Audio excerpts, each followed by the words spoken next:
Welcome, ladies and gentlemen, to another episode of Grime Game Plays Disco Elysium. As always, behind the controller, it's me, Nutchucks, and as always, with me, The other asshole, Browbeat. my Kim Kitsuragi to my detective. I emote a little bit more than Kim. My composure isn't quite as high or buffed. But yeah, sure, I can absolutely be your straight man. Eh, I do the dumb But, things, and you set me straight. well, if you start wondering about the man in his shirt, we'll have to have a different conversation. But yeah, absolutely. So, Detective, what's on the docket? What you got on your billing board? Well, if I remember correctly, we discovered what was back there, and we found the cube, uh, the tesseract of the game. With all knowing. Detective, check your work log Let's check our work log. so we can determine our direction. Doomed commercial area. Let's see here. We got to send the victim's body to processing. And we got to prove our authority. We got to go It's across the Tuesday. bridge. And that's not Yeah, open till tomorrow. that's right. Find speed and sniff it. If you like. I'm in favor of this personally, but that is on you. Alright, so we got a little bit to do. And well, don't forget the Monday log as well. Oh yeah, Monday log. And it's I can't see the clock from here, but we still got a little bit of time, I think. Yeah, it's 14 something. 1422 or 1423. So Okay. 220-ish. So I recommend we remain within the doomed commercial area and pursue the idea of the malignant entity, since you busted down that door. Alright, well, let's go do that. In your mesh tank top and your garden gloves looking like Tyler Durden. Shoo! First rule about being a detective is you do not talk about being a detective. Seemingly so. What do we have in here? Can we do anything else in here? Because we lifted weights last time. No. You cleaned it out effectively. If your perception were higher, you might see some stuff, but no, the gym has been compiled. And to be fair, you're noticing this, but I'll readdress that again. You're moving through all these rooms tightly packed together, and that corresponds to pretty much every business that was listed on the call button log outside. Alright. So remember pushing all the buttons before? Yeah, that was like episode 1 or 2. A while ago. Well, this is what they were meant to call and ring into. But kind of a nightmare clustered together commercial area, considering these are supposed to be separate offices, and this is almost like downtown Japan. What city in Japan, though? I'm slightly confused. Pick one of the big ones. Got it. I'm gonna say Hiroshima. Yokohama, which is, I think, it's a district more so than a city, but it works. Well, we have the cube. Can't get in. Can't get in, though. We gotta find that code. Yep. So where could that code be? It's not on there. Oh, easy. It's in the freezer. Was it in the free? We got that note, though, didn't we? Yeah, we got that note that says go check in the ice cream maker. Yeah, we need a bigger pry bar. That's right. You do need a bigger pry bar. That's what I'm trying to remember. I'm like, I know there's something we gotta do. That or an act of God. Oh, wait, yeah, hold on here. Check back in there. A thick layer of coal dust covers the furnace, coloring it pitch black. Physical instrument. Medium. Yell hello into the furnace. Do it. Something breaks loose in you. A mighty bellow echoes throughout the chimney's depths. The chatter of tiny voices above suddenly cease. Then, Hello? You hear a woman's voice answer. you've awakened the entity. This is the police. Who's there? I summon the ghost of this doomed commercial area. Answer me, spirit. Hello. Are you there? Speak to me. I have war paint. I forgot about that. Let's go with 2. I feel like that'd be something stupid our detective would say. Hello? Did you say anything? I can't hear you. Please come upstairs. There's a safety curtain on the second floor. I'll open it. Hey, that's Thank new. you, officer. You can also kick it again if you really wanted to. No. Let's. Actually, could you check your thoughts for me? I think we haven't resolved it yet, but I'm very curious. Yeah. You see the upper left there? The anti-object task force? Yes. Keep an eye on that one. All right. Well, she said upstairs, so let's go back upstairs. Retsu. But where upstairs, Chucks? It's such a confusing mess up there. She said the curtain, so we gotta find the curtain. Oh, okay. Curtains are typically on windows, am I right? Yes. Some people have them on their doors, though. Yeah, it's very classy. Just slightly less classy than the beads. Hold up. Pivot around a little bit. Use your flashlight. It's behind you, Detective. Is it behind me? Yeah, it's a hallway you haven't been down because there's yeah. nothing obvious about it. Then before you go in there, check your left. What is this? Search a little more. Yeah. A little puddo. Postcard. Do you want to read it? Yes, indeed. Postcard, La Delta, 51. The sunlight has made this postcard almost completely sepia-toned. Midtown traffic passes. Overhead, the ghosts of skyscrapers disappear into a beige midday mist. Vapor rising from the delta on which the district was built. The postcard is prepaid. Worth $1 real. I think the most expensive postcard is just over $5 real. Really? Well, I guess we get to go meet the entity now. What the hell is this? This tray is full of dice. Colorful polyhedral dice. Hundreds of them. Math rocks. The candy dispenser has been repurposed to contain thousands of dice. Hello, I'm Nia. A bird-like woman sits on a throne of tools, with emerald light shining through her hair. Did you try knocking on my window? I must have missed you. I've been listening to my Melius. She taps on her headphones. Chucks, pay attention to the music here. So what kind of die are you looking for? Could this be the malicious entity? Perhaps it's wise to go along with this masquerade for now. Hold on, what do you mean by milieus? You must have confused me with someone else. I haven't knocked on your window. Why are you asking me about dice? Move on. Never mind. I'll be back later. Leave. Let's go with number 1. Yes, Amelia is like a call-in station. You need a two-way radio to access one. That's why I have these. She pats the headphones on the table, used for podcasts and lo-fi study music. Mostly, they just teach you to swear in different languages. But some of the stations can be quite interesting. I was so absorbed, I must have missed you knocking.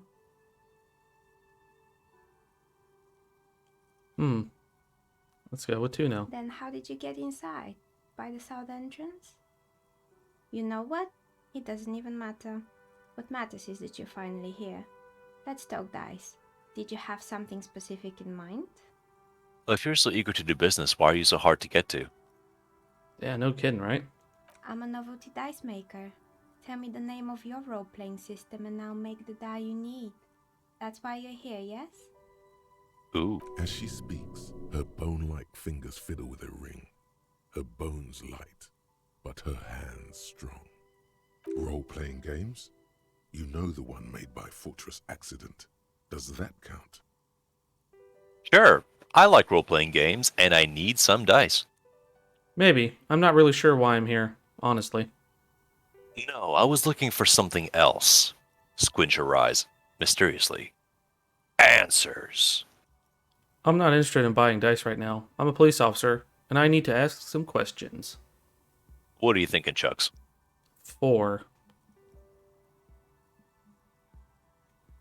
I'm going 4 because that seems what's going to get us to the point. But she really wants you to ask about her dice. I know. But Remember how everything's connected? Yep. Let's go with 3. Answers? How strange. These days people only come to me for dice and role-playing games. I'm not sure how helpful I'll be, but go ahead and ask. The walls around her are covered with rows of precious stones and minerals. This person means you, or no one else, absolutely no harm. She will answer freely and honestly. How did you become a dice maker? Okay, I'd like to order a die from you. What do you know about the man who was lynched behind the whirling in rags? Hey, where are we anyways? Anyway, what is this place? Look around the room. Step out. Let's find out more about her. Let's ask her about how she became a dice maker. How did I become one? It was a business decision. I was a regular jeweler at first, but that's an unfocused field with too much competition. Some of my friends were role players. They asked me to make some polyhedral dice out of cobalt. That was my first order. I grew it from there. Do you like role-playing games yourself? Understood. We're going one. Find out more. Not especially. I like working with rare materials and a steady pay. And role players as customers? They're nice people. That tends to be true, actually. I would agree with that. She's thankful for the security they provide her. Okay. I'd like to order a die from you. Let's find out about that. Of course. Tell me what you have in mind. This is what she's here for. Do you know the Wirral Untethered setting? I want to die for that. Do you have any cursed die? Tell me about your most extraordinary die. I'm sorry, I don't actually know what die I want. Just a normal die for me, please. Very regular. I'm looking for something to help with my work. Actually, I need more time to think about it. Now, Chucks, I'm going to tip my hand here a little bit and say you should probably go number 6 first. Really? Yeah. Okay, well, let's go number 6 then. I think I have just the right one for you. She opens the top drawer of her work desk and takes something out. 2 polyhedrons, red and blue, are cradled in her palm. The wee-woo dice! Police colors. Because I'm a police officer, right? I don't get it. Yeah, we're going 1. Not the most original, I know. But sometimes the obvious choice is obvious because it's best. Here, catch. They're a gift from me. Hand-to-eye coordination, medium. Catch the dice. Let them fall to the ground. Now we're catching the dice. I hope. You overthink it. Your hands can't agree what to do, and the 2 dice drop to the floor and scatter in opposite directions, like pearls from a broken string. The blue one disappears down the pit in the center of the room. Ah, down the drain, like your career. I apologize, officer. That comment was unnecessary. Damn, girl. I thought empathy said you didn't mean me no harm. I don't play fetch. Pick up the red die. Leave the die on the floor. We're going to pick it up. That one is made of bloodstone with a lapis lazuli inlay. The other one was the inverse. They were a set, you see, but now the set is broken. It's a shame.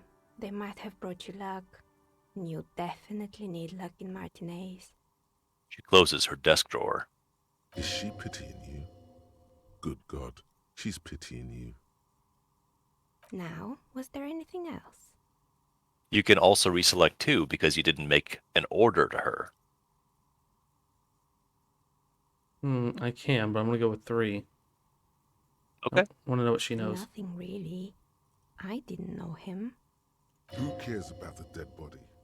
We might be dealing with a malignant entity here. The lieutenant looks at his notebook, then the woman under the large window. Your window looks directly onto the courtyard. You're saying you didn't see or hear anything unusual last Sunday evening? I'm sorry, detective, but as you know, I usually have my headphones on when I'm working. It shuts out most of the daily ruckus behind my window. What do you mean by the daily ruckus? And you never took your eyes off the work to look out the window? Do you often work Sunday nights? I see. Thank you for your answers. Let's find out what she means by daily ruckus. Well, there's always something going on in the Whirling's backyard. She stops to try and come up with an example. During daytime, there are usually those kids. And lately, I've been seeing a lot of drunk workers hanging about. Must be because of the strike. She's not sorry to disappoint you. Informing on someone in a murder investigation would intrude upon her focused existence. But I never saw anyone during that fateful Sunday night, I'm afraid. I see. It's an Let's go odd 3. profession, making dice for people. But I like it, and I prefer doing this to sitting at home. Now we'll go with I 2. might have, but in this case, all I would have seen is my own reflection staring back from the darkness. It's really hard to make anything out in the yard when it's dark outside. Besides, I rarely get up to look out the window when I'm in the zone. She nods. Anything else, officer? Would you like to order a die? I do, actually. Let's do that. Of course. Tell me what you have in mind. Let's find out if she has any curse die. Actually, let's go with most extraordinary. A star that fell from the firmament? Those cost more than 7 real. Are you sure? Yes. I'm a star myself, a superstar, and superstars don't care about money. No, I'm afraid it's not worth it. Sorry. Yes, no. I'd say place the order. You don't have to collect if you're too broke, but at the same time, that's what you're pulled towards, from curse to superstar. And you can't get all the dice in one go, and each one does something different. Ah, okay, well, let's do that then. Yes, you definitely have the proper attitude. How about a pair of 100-sided dice, made of ivory and inlaid with lodestone, a naturally occurring magnet, to complement your magnetic personality? 10 real, and I can get these ready in 8 hours. But do magnetic dice even roll properly? It's a deal. Order the dice set. I need to think about it first. Back off. Let's place that deal, sir. But ask her if they roll good. It's true, magnetic dice are definitely different. When rolled together, the magnetic fields of the pips interact with each other to push and pull on each other as they're rolled, just like all magnetic personalities do. Fuck yeah, loaded dice. Do it. Great, see you in 8 hours then. Was there anything else? Now we can go back to police work. Let's find out where we are, though. We know where we are, but let's find out. We're inside the chimney of an old central furnace. It's strange, I know. He looks at the ruddy bricks that make up the walls. Even though they've been repainted, there are still signs of coal-black soot here and there. Also want to point out, ordering a set of super expensive dice is like 3 shots of allergy medicine or 2 bottles of Commodore Red. So maybe the tabletop players are a little more forward-looking than the average alcoholic. Just maybe a little bit. But when I arrived here, all the other rooms were taken, so I had to build myself a makeshift home.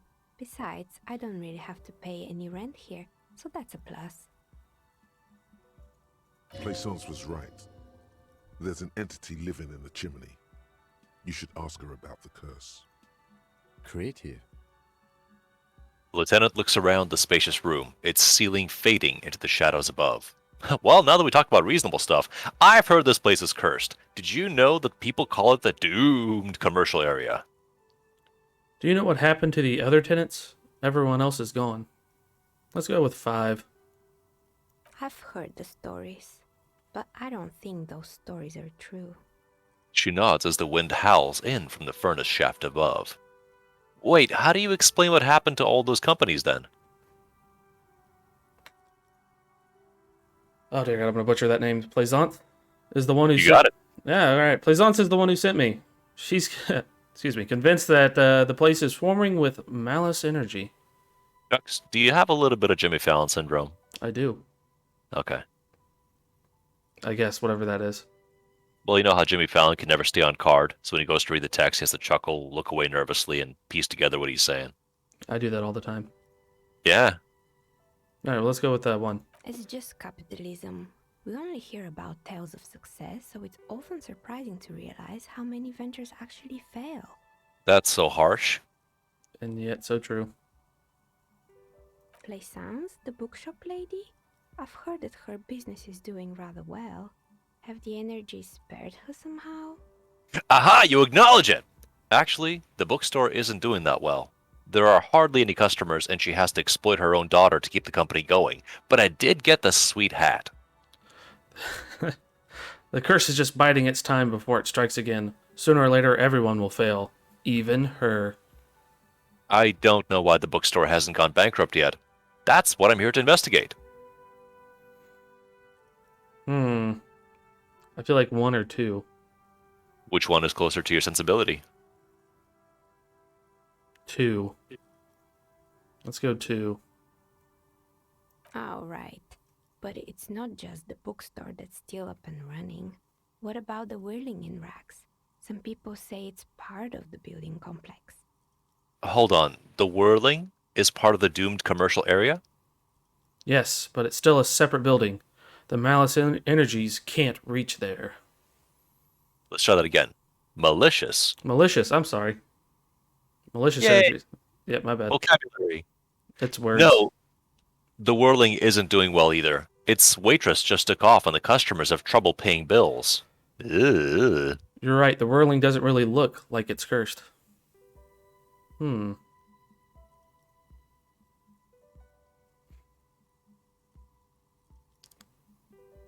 gonna go 4. Okay. And then there is me. She sighs, looking at her messy work table. All kinds of tools lie there scattered, from knives to carving files to wire cutters. I've been here for 14 years, selling novelty dice to role-playing enthusiasts. Not exactly a million-real business idea, yet somehow I've survived despite the talk of malicious energies. Strange, isn't it? Gotta point this out. She's been doing this as long as Gart has been managing cafeterias. Yeah. It's because she's in cahoots with the demons. Damn right, Half-Light! Plaisance thinks it's because you're the source of it. A malignant entity. It's because you're a component and dedicated to your craft. The curse doesn't affect people like you. Competent, Chucks. God damn it, dude. I guess today is not my day, sir. Today is not my day. We'll roll with it. We are. The curse will get to you. Have no doubt about it. It just doesn't care about earthly time frames. I'll be the first to admit that there are many inconsistencies in this so-called curse. Let's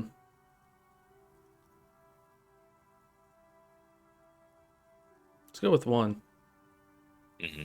Malignant entity? What does that even mean? Some kind of sorceress? What about you, officer? Do you think I'm the malignant entity? He's a woman. The jig is up.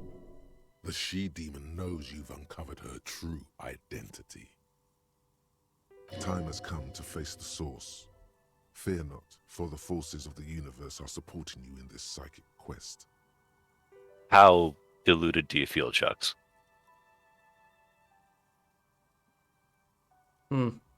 Are you buying into the curse idea? No, not at all. Okay. I think it still might be you that's causing this. Narrow your eyes very mysteriously. I'm starting to see that there is no curse. Only business decisions and natural market fluctuations. Honestly, I'm still not sure. This world is a puzzling place. No, we're going to. Exactly. Truth is always so disappointingly mundane and boring. She pinches the root of her nose. But I'm glad we got this sorted out. Anything else I can help you with today? Plaisance is not going to like what you have to tell her. Shivers. Legendary. Why hasn't her business failed? Let's go with it. A gust of cold air Ooh. swoops through the chimney. The stones and minerals on the shelves rattle as though agitated. For a moment, it almost feels as though you're outside the building, exposed to the atmosphere. Hey, Nea, The curse is real, and I figured out why it has spared you. This is still just a theory, but hear me out. I think I know why your business hasn't failed. Let's go with 2. Didn't we already talk about this? She asks, as the wind continues to seep in through the cracks in the old chimney. It's because you're not in the same building as the others. This isn't technically the doomed commercial area. What are you talking about? My address is exactly the same. Rue de Saint-Guilain 10. No, the old coal plant that used to be here was subsumed into the new venture. Its ruins swallowed up. Yet it has a different address in the heart of the city. No, this used to be a coal plant. Touch the safety curtains. You're in the chimney of another building. Uh-huh. This doesn't make any sense. She looks around the makeshift nest that she has carved out for herself, bewildered. Are you saying my business was spared because of a technicality? Where is this coming from? Let's just say I have my own methods. Unusual methods. It has a different address in the heart of the city. I'm just using logic. It's windy in here. You probably haven't properly sealed the chimney crown. Point above. You get 1 esoteric and 2 practicals. I feel like 3. You're right. I should take a trip to the roof once the snow is gone. Does it mean that I'm safe from failure? Don't let her become complacent. She still needs to ward her soul against the evil forces. Actually, it's only your workshop that's protected. You should still do something to defend your person. No one's really ever safe from the failure. Whichever you like. Going 1. She starts laughing, her fingers trying to rub away the exhaustion from her face. What? Look away. I want to talk about something else now. Let's go 1. Do you know what this is? She raises her hand to reveal a piece of metal shining on her index finger. Your lucky charm? Some kind of award? Looks like a regular piece of jewelry to me. I don't care what it is. I only came to tell you about why you haven't failed yet. Let's go 1. It's a mourning ring. I made this when my first company failed. It was a small jewelry shop right here in the East Delta Commerce Center, built with the little I inherited from my parents. I drove it into the ground within a year. I didn't have what you would call a viable business plan. See? The curse is real! I bet you didn't run this little jewelry shop from the protective depths of the chimney. Why are you telling me this? Let's go... I'm gonna go 1. I feel like our character would say that. No, you're right. I didn't. It's actually funny that you're going back and forth between practical and the curse! I know. She laughed again, but it sounds rather small and sad. It wasn't just the jewelry shop either. I always thought that it was just the world that you were supposed to try again and again until you finally succeed. And now you're telling me what? That it was all because I didn't run my little shops and ventures from a dump inside an abandoned chimney? Don't call it a dump. You've made it nice and cozy here. I'm sorry. I don't know what to say. It's entropy. You fucking sorry cop. Yes, coincidence is all that safeguards us. Let's go 1. Feel 1 or 3. I'm going 1. Yeah. Or maybe it's the entire world that's cursed. It's such a precarious place. Nothing ever works out the way you want it. She stares out of the window, not really hearing your words. That's why people like role-playing games. You can be whoever you want to be, you can try again. Still, there is something inherently violent even about dice rolls.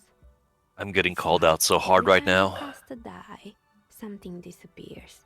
Some alternative ending, or an entirely different world. She picks up a pair of dice from the table and examines them under the light. But anyway, thanks for sharing your theories, officer. She gives you a tired smile. Let's find out about the other tenants. More or less. Are you interested in anyone specific? She adjusts the yellow scarf that covers her hair. There used to be a hair salon here, right? What happened to the gym? What's up with the broken windows? Did someone here make stuffed animals? I saw mounts lying around. I found creepy mannequins. What's with the rotor blades and skis? I found a strange machine. There was a terrifying taxidermied bear in the cellar. I found the building's intercom, but it's not working. Actually, I had other questions. They're all worth it, man. Well, let's go with one then. Yes, I think it was called Androgynous Orlando or something similar. They weren't a big hit around here. Turns out that working class men don't like genderless haircuts. They're scared of that word. Haircuts? You wouldn't like it either. The others would laugh at you. What's wrong with a bit of experimenting? The customers would have been more open-minded. I would never let anyone androgynous touch my hair, not even if my life depended on it. I guess I'm a simple man. I don't really have any opinion on hairstyles. Detective? Hmm. Are you phobic, detective? No, I think 3 is Me about. neither. I just want it off my face. She tucks a strand of hair under her headscarf. How about the gym? It wasn't merely a gym, it was Artemitep's boxing club. A community project created to steer at-risk youth away from drugs and crime. And who was Artemitep? Maybe that's what Kumo needs. A community-centric boxing club. How did that community project work out? Conclude. Judging from the kids I've met so far, it didn't really work, did it? Let's find out who the guy was. A kind man from Zemsk. I heard he had some trouble with the law when he was younger, and that's why he wanted to start the gym, as his way of giving back. Kuno needs a YMCA. Yes. Kuno. Who's Kuno? Her eyes narrow in the dim light. He's sort of the king around here. He's a little ginger gremlin who likes to defile dead bodies. Indeed. Who is Kuno? Your guess is as good as mine. Yeah, we're going to. Oh yes, you mean the kid with the sailor's mouth.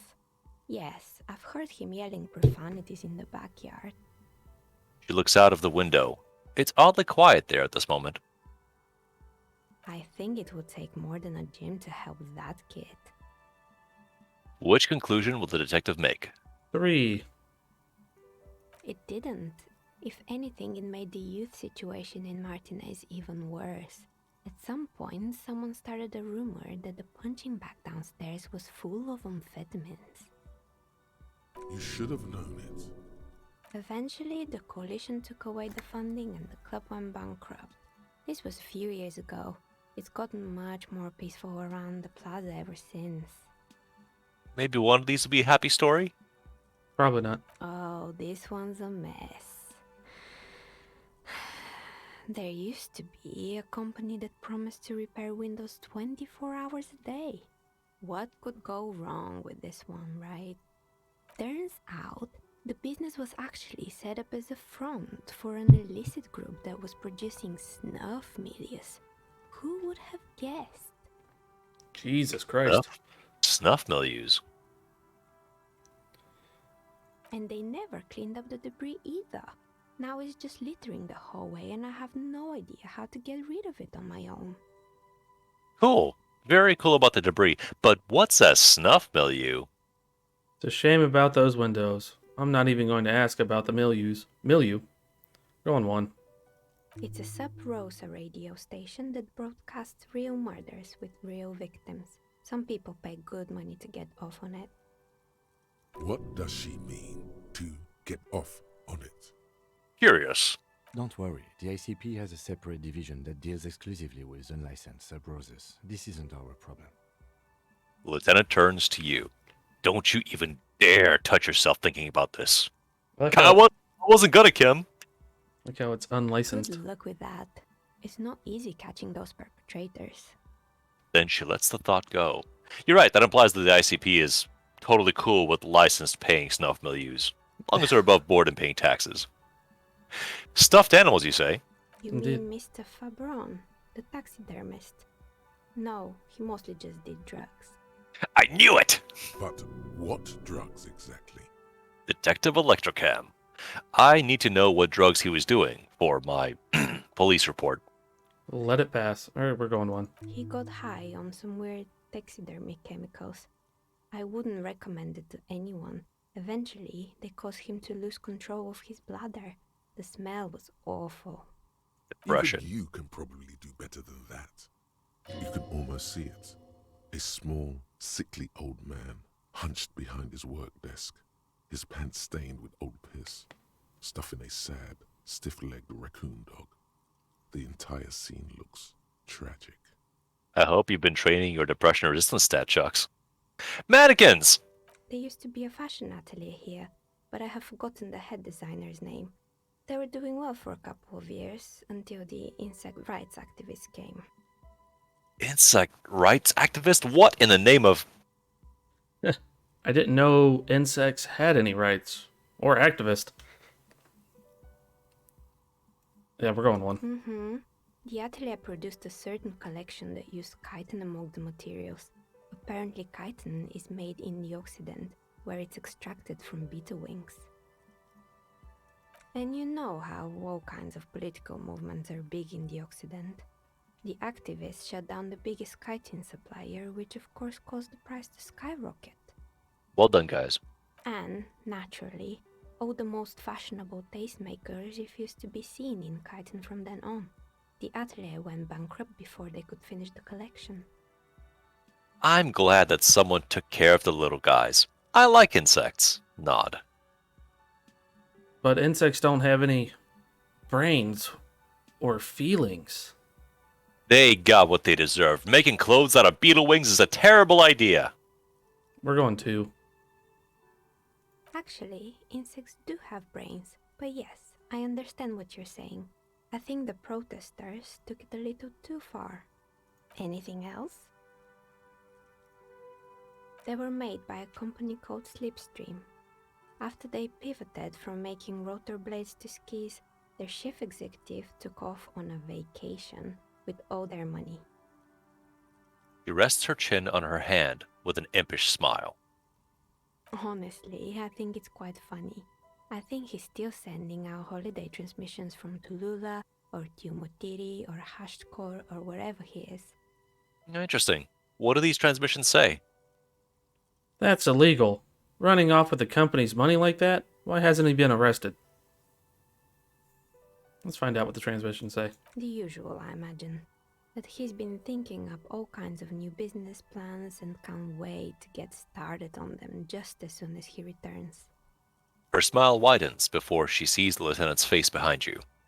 Men like that are a curse. The lieutenant is stern. Sure, but Slipstream is history now.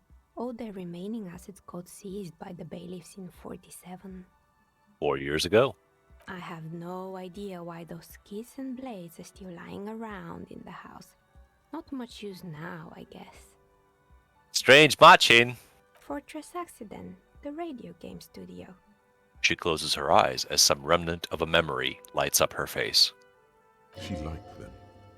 They were an interesting bunch. We talked about role-playing systems every now and then. Once, I even saw two of them get into fisticuffs over Wirral.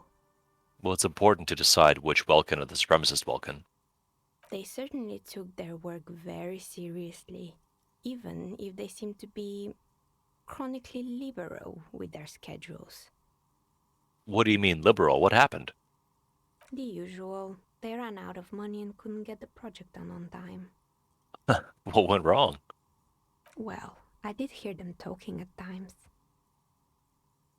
She looks at the hallway as if she can still hear them chit-chat behind her curtains on a cigarette break. They seemed to believe they were historical individuals on some grand quest.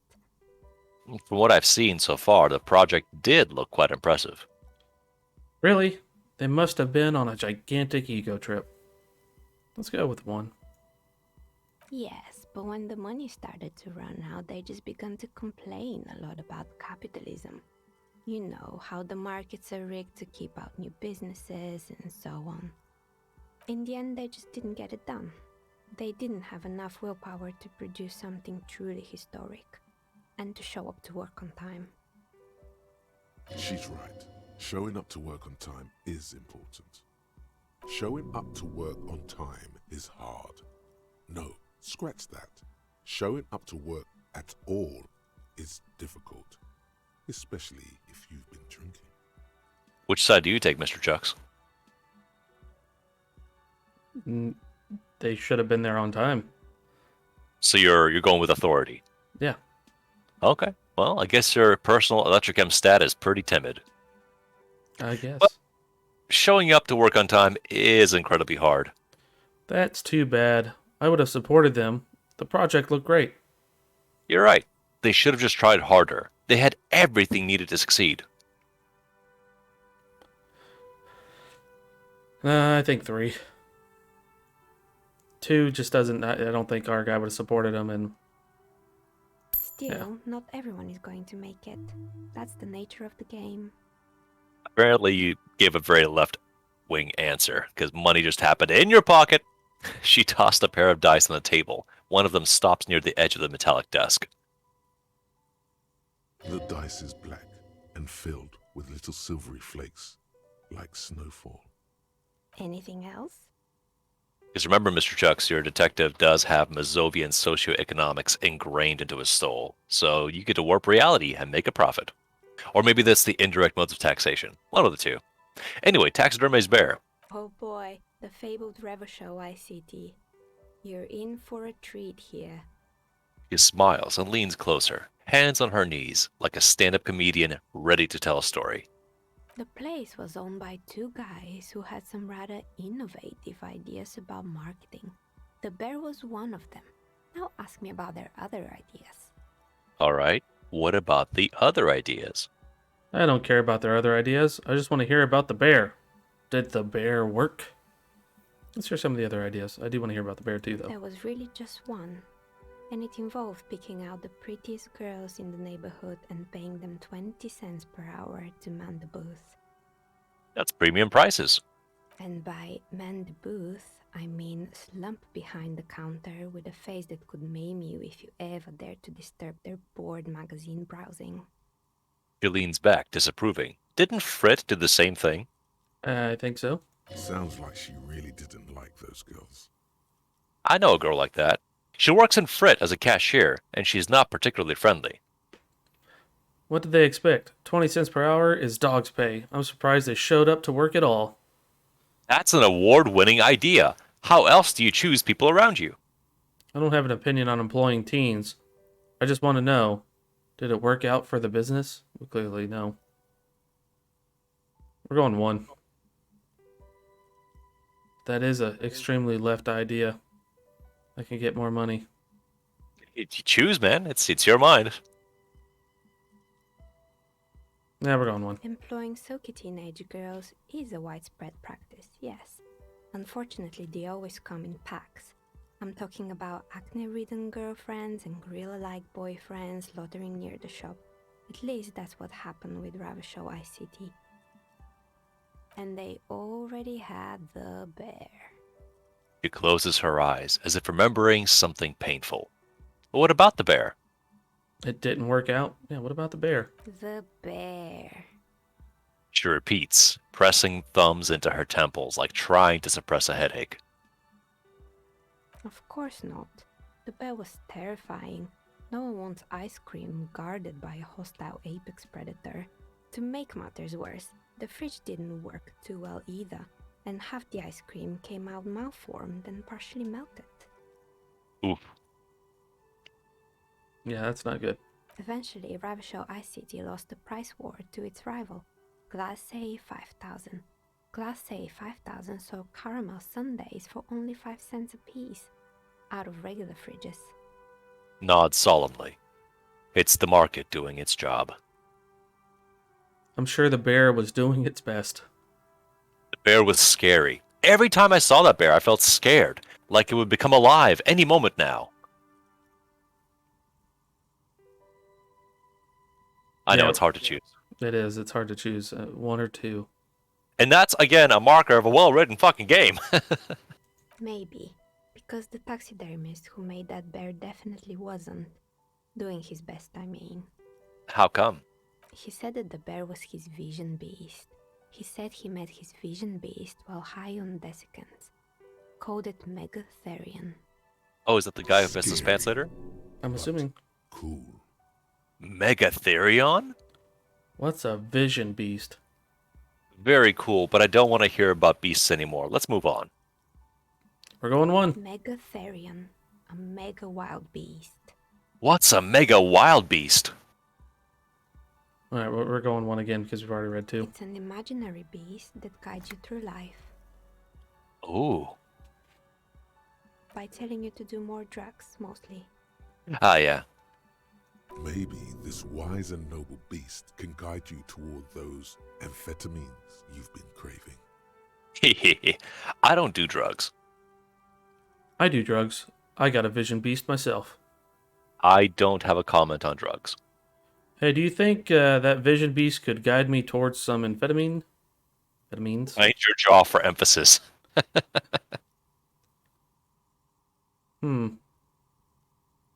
If you choose one, you're being deeply dishonest. I know.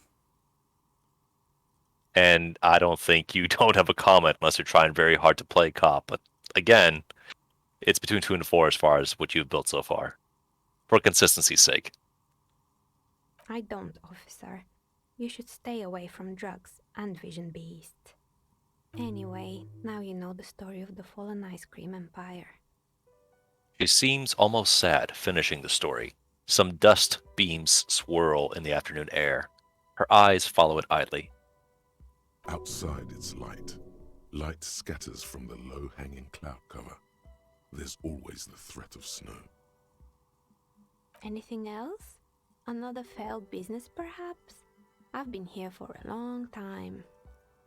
Just the intercom left now. Oh, right. I hope you didn't try to ring me. She rubs her forehead. Her scarf left a faint line on her dusky skin. I think none of those doorbells work, including mine. I'm still in the middle of connecting the wires. Sorry about the confusion. So you're telling me that you have a doorbell there? Which one? I have a few more questions about the building. So let's find out about The which one one. with an empty name card. It's the last one in the list. As I said, it's quite useless right now. It doesn't work yet. Sure, I'm listening. I got more questions about the intercom. I'm pretty sure it still doesn't work. But I sure. lied. What do you want to know? I guess that Sure, was useless. I'm listening. Well, there's a prompt that didn't come up. But it's fine, maybe one day. Good. I hope it clarified things a bit. What else? It's safe to leave if you want to. You've met Nea and spent a decent hour learning all about this. Yeah. Did you enjoy discovering what happened in this shitty area? I did. The precarious world. All red checks fail. Seems like the point of the game is victory, the absence of defeat on all fronts. Victory in business ventures and creative undertakings. Victory in love and other people. Political victory, ideological victory, hell, even sexual victory. Definitely a lot of object-based victories too, having things and not losing them. One problem though, not a lot of victors in sight. Everyone's mostly losing. Why is that? And how do you not lose? So my commentary about this thought, 1, you're 2 experience points away from another point, so it's basically free, and I'd recommend starting a new thought. 2, the precarious world's effect, when it resolves in 4 hours, is bugged. But if you want to see where the thought leads, I can see the merit of slotting it in. I do not. Okay, well, you should still open up a new thought slot and put a new thought in. Oh, do you have any more besides? No? Nope. Okay. Well, I'm sure we'll have something available, and there's more skill points on the way. Hey, it's the die! This 20-sided die is made of bloodstone and inlaid with lapis lazuli. Its colors resembling police sirens. Wee-woo. Its blue partner is missing. Kinda looks like the fire department arriving on the scene. Got fucked. Shit flingers. Note! Look at the map tab in the journal to see which white checks have opened. Ooh.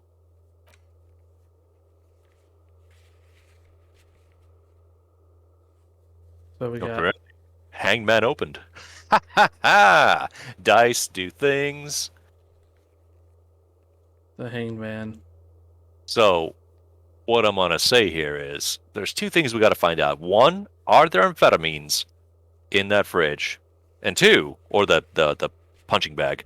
Two, we got to see if we can find the blue dye at the base of the furnace. And three, possibly go root around that man again. All right, well, let's go do that. And afterwards, we gotta talk to Plaisance. Did you enjoy your time with Nea? I did. Soothing music, answers, a little bit of coyness, a little bit of mystique. Like, are these dice a little supernatural? What's going on? Yes. And again, it's. I haven't mapped it out completely, but very different things happen depending on which dice you possess. And I directed you to number 6 because those dice you don't pay for, provided you catch them. I did not. Well, look around. All right, let's look around. First, let's hit the tab button. The right mouse button also works. Oh, Yeah, check the furnace and see what's up. Maybe they're in there. A thick layer of coal dust covers the furnace, coloring Nope. it pitch black. Nothing else on the ground. No, no, no, no, no. All right, Megatherian, what you got going on? The bear's eyes are still glowing red. It's guarding over the freezing corpse hidden inside its belly. I mean, you can roll on it. You can boost perception. You can do some speed. That typically helps police work, I'm told. yeah, most definitely. But it's it's a miserable check right now, and I would say make some perception enhancements before you go. But it is unlocked without having to spend a skill point. So options. All right. I already checked those. Those are the guns. Yep. I say since there's no die, you should talk to Plaisance. All right. And again, possibly rifle through the punching bag for speed. But hey, the Doom commercial area's got its own little side story, you know? It does. And what's amazing to me is sometimes people don't even find this out until day 4 because who gives a shit? God, but you get 7 days to do this, don't you? You're supposed to have a full week, yes. I think the maximum is 10 days, but I have trouble imagining how you'd stretch that out. I'm not sure either. Huh? Is there drugs? Huh? No drugs. Well, let me search them. Curse you, low perception. Damn. Must I sniff everything with my nose? And taste it with my nuts? Yes! Everything. Test it all balls first. How do I know this beer is cold enough? Well, zip. Let's go talk to Plaisance. What have you found? And also, do buy the books. There may be teachings in them. I talked to the entity you told me about. Her name is Nea, and she's a novelty dice maker. A novelty dice maker? Well, spit it out. Why does she need the dice? For some kind of sorcery? Sometimes they use the ankle bones of sheep. She's not a sorceress or some malicious entity. She's a businesswoman, like you. No, ma'am. I felt her aura. She's not the one to blame for this curse. She may be involved, but I don't have a way to question the malignant entity further. Yeah, we're going one. I don't understand. If it's not her, then where is the source of the doom? How did she explain the curse?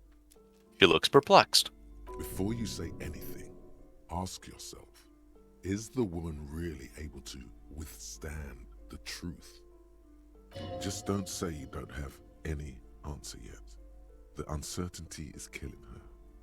Let's see what's up. She says there is no curse, because there are too many inconsistencies. She said it's just capitalism. Bankruptcy is a quirk of our economic system. Lie. The source is in the taxidermist's shop. He became involved in dark arts darker than taxidermy, and brought the void spirits down upon this place. Honestly, I don't have any answers yet. There are still leads to be followed, like the strange radio computer thing.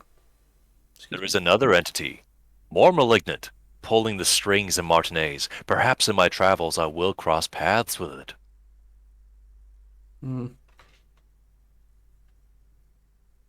Detective, what are your thoughts? I'm thinking two.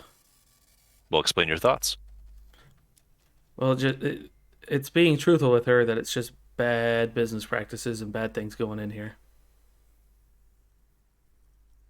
Okay. That's my thinking. Going two. Wait, what?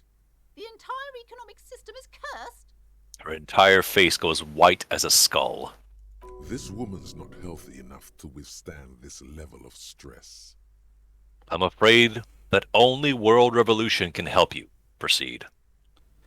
Yes, the system must be cleansed of the immigrant labor, excuse me. It's true. We live in a precarious world. Nothing ever turns out right. You need to get used to chaos. Proceed. What I meant was, I found the source of the doom. Forget about the economy thing. Oh my god. I say don't back off. You've led us here. Pick one of these outcomes that may give her a heart attack. Oh, excuse me, a myocardial infarction. Hmm.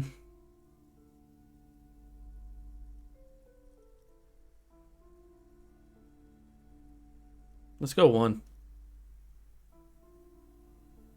Another revolution? She looks down at the pendant in her trembling hands. She collects herself. I understand what's going on here. You went in there, rummaged around, and accomplished nothing. And now you're telling me these intellectual things to cover up for it. It's okay. You don't have to. I was wrong to trust another person.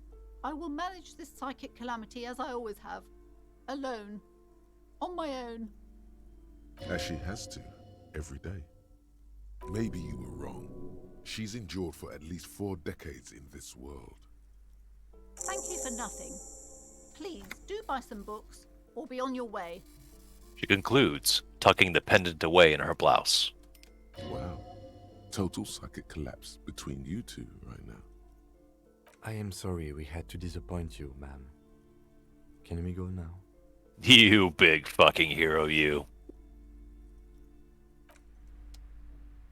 But look at the bright side. You got 75 experience points. I did. Do you feel satisfied, Chucks, that you wouldn't lie to the woman and used cold, hard science to punish her perspective? I did. I enjoyed that a lot. Okay, well, empathy is not your strong suit, but you know what? Cops don't gotta be empathetic. They just gotta shoot straight. That's the best thing to do. Sometimes. No! No, it's not! But here we are. That's the world we live in. Just ask Mac Torson sometime. Alright, brother. Whip out that big old work deck and see what we gotta do next. What you would like to pursue next. Gotta get my hobo bag. I do. Oh wait, hold on here. There's multiple things here. We got to pick up that. Fine. Send the victim's body to processing. Prove your authority to Titus Hardy. We can't do that. But say, why don't you go visit Renee and Gaston and ask about that photo? They're close by.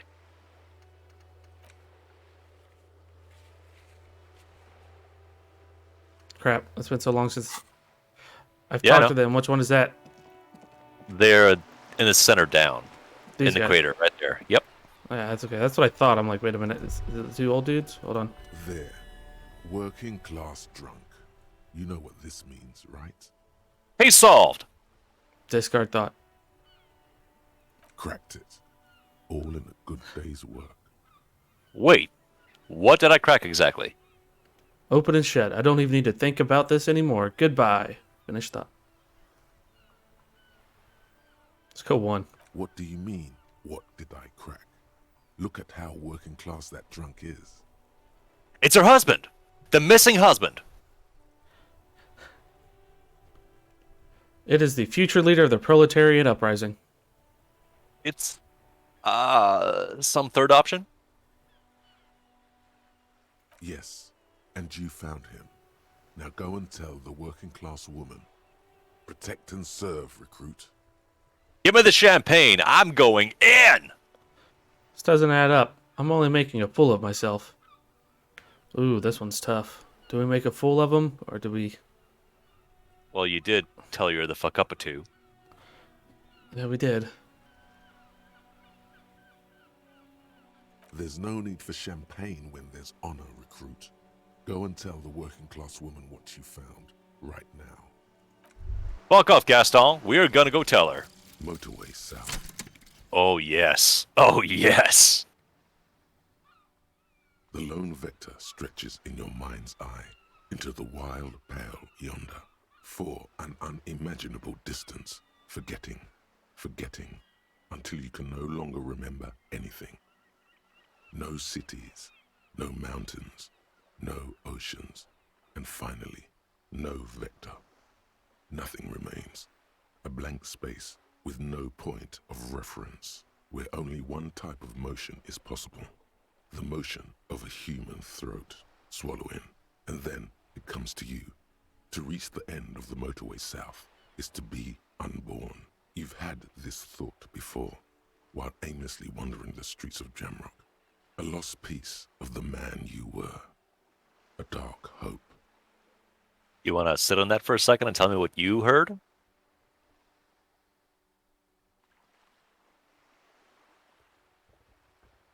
Ah,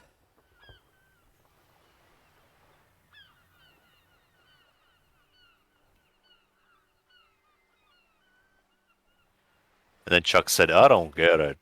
oh, I'm... Yeah, no, actually, I don't get it now for some reason. I keep overreading it now. I keep fucking with my own brain.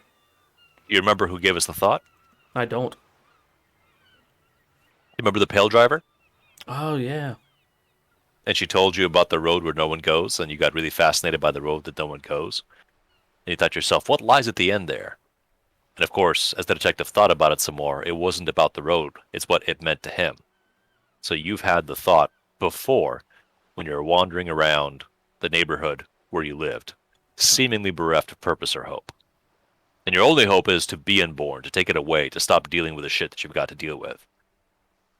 That's pretty bleak. That is. So you can sit with that thought, but again, in the background of your mind, maybe this will help extra pieces get pushed together to explain this human being. Maybe. Let's find out. Boom. Boom. And the anti-object is real close. That's A-okay. Yeah. Give Gaston a pause for a second. Let's go back to Billy, the working class woman, and let her know that the case is fucking wrapped, baby. She'll be so happy.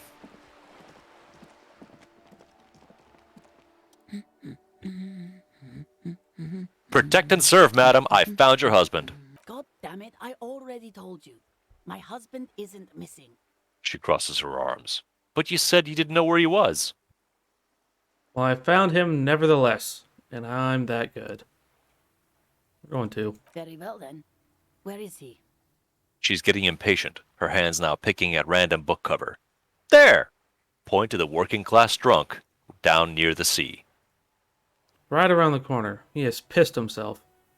Our hammer-toting comrade was at the bottom of those stairs. We got a point. Let's go one. Excuse me? I don't follow. He blinks. There's something else hiding in her voice, though. A trace of worry. I found a working class drunk and I thought he might be yours. Right, 'cause working class women come with alcoholic husbands. You know what? He glances over your shoulder towards the drunk. What? I'm not saying what. Something bad, I guess? I'm sorry, I say stupid things sometimes. I didn't mean to annoy. We're going one. You were right. I do have an alcoholic husband. Although not that one. But you told me your husband's all right. So is he missing as well? I did, and he is. He's also an alcoholic. No, he's not. Or maybe he is, I don't know. He's probably in the park or in Shamrock somewhere, drinking with his friends. She looks away. I haven't seen him for... Well, to hell with him. She has completely forgotten about her books, staring blank into the distance instead. There. She's worried now. Kim, is it just me, or do we have a missing persons case here? Don't worry. I'm going to find him and bring him back home. Promise. Well, if he's with his friends, then he's not really missing. No need for the police to get involved. Don't take the case. Hmm.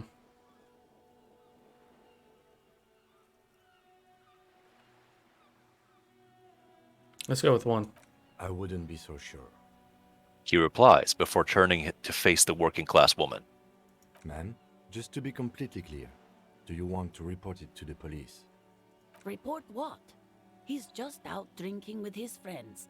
I'm sure the police has better things to do than to chase down local goofballs. Not at all. The RCM is ready to chase down every goofball in town. We care about you. Honestly, I just think missing person cases are mysterious. You're right. Unfortunately, our forces are limited. I'm sure he'll return to his own. Hmm. We're not picking 3. She sighs, but you can detect a slight hint of gratitude and relief from her face. All right, go ahead. Do you have any questions? What does your husband look like? When did you last see him? I think I got it, thanks. Honestly, not that different from you. He eyes you from head to toe. So let me guess, he's disco? Like a late stage alcoholic then? Right, we're dealing with a cop. What do you mean by that? All valid. Oh, thank God, no. It hasn't come down to this yet. He nearly begins to laugh. Well, why did you say that your husband resembles me then? Well, he's slightly chubby. I see. What else? What else? He was wearing a dark brown leather jacket with a bright blue inner lining. The lining is hand-sewn. I made it myself. She sighs, her voice slightly quivering, when she adds, It's his cool jacket. God knows it's too cold to run around in this, but he refuses to change. I even Gotta tried look cool. throwing it away once, but he just dug it out of the bin. Can you believe it? She looks back at you, shaking her head. Well, if the jacket's really that cool, then I can totally understand. He took it out of the bin? Bin. Wow, that's filthy. Where'd the racist mug come from, detective? Well, Going 1. what can you do? I hope that at least that extra lining helps him keep warm at night. I wouldn't like him to catch cold. She's thinking about him out in the cold, in some park, or on the coast. And it's making her more and more worried. When last? Yesterday morning, he went to the library. He went to retrieve my book, and he promised he'd walk straight back home. Yeah, but on the way home, though. Because we talked about this. We talked about not wandering off again. I don't know what to do. I honestly don't know what to do with his addiction. Just makes me feel weak. She turns away from you in an attempt to recover. I think we got it. Thank you. So you are going to look for him. She genuinely wants you to now. Don't make her ask. Yes, I will bring him home to you. Take the case. Sorry, we've got our hands full at the moment. Maybe sometime later. Don't take the case. We're definitely going with 2. No, I'm kidding. We're going 1. Oh, Thank you. Steph. Please do. Even though I'm sure he will return home by himself. I'm still sure of that. She tries to maintain a brave front, even though her eyes reveal the opposite. I'm sure he will too. When he does, would you let Precinct 57, Kim Kitsuragi, know? He gives her a slip of paper. I will. Of course, officer. As I said, it's probably nothing. The woman takes the slip of paper. It's a phone number.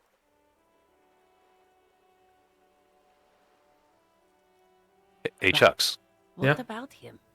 I don't know if you know this. She gives you a short nod before. But the character that you're controlling is a brilliant detective. Anti-object task force.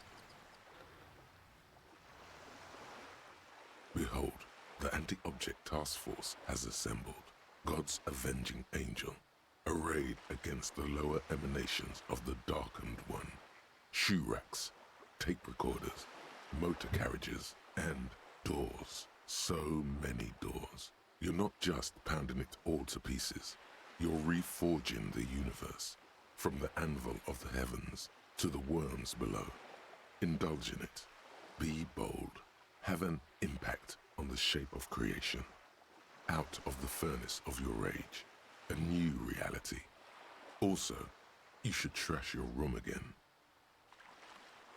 Did you read all those? The effects? Yeah. Attacking physical objects heals damage. +1 pain threshold, thick skin. All physique learning caps raised by 1. You are hardened against the material world.